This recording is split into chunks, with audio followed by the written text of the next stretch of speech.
काय माझ्याकडे शब्द नाही आहे.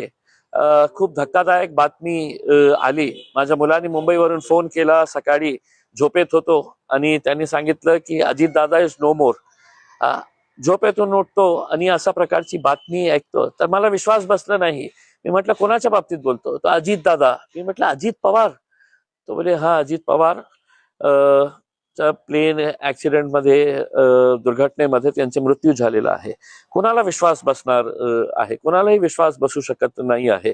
पण जेव्हा त्याची पुष्टी झाली तर आता आमच्याकडे काही शब्द राहिलेले नाही आहे. इतका उत्तम कार्यशील ऍडमिनिस्ट्रेटर मला असं वाटत नाही आहे की महाराष्ट्रामध्ये कोणी दुसरा असेल.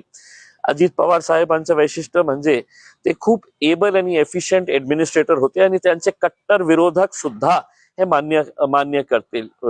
अंग्रेजीमध्ये आपण बोलतो ना वर्कहॉलिक. ज्या माणसाला फक्त काम करण्याची सवय होती, फक्त काम काम आणि काम.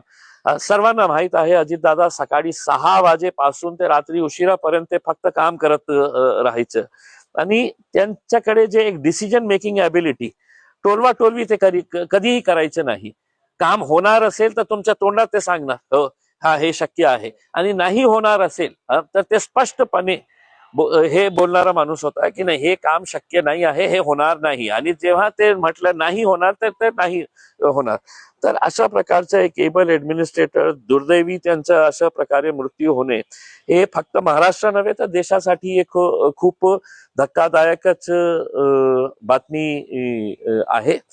पवार परिवारावर आता काय परिस्थिती असेल आम्ही समजू पण शकत नाही आहे. पण लाखो करोडो त्यांचे जे चाहते आहे त्यांच्यावर ही काय आज हे बातमी कळल्यानंतर काय त्यांचं रिॲक्शन असेल, आमची तर भावपूर्ण श्रद्धांजली.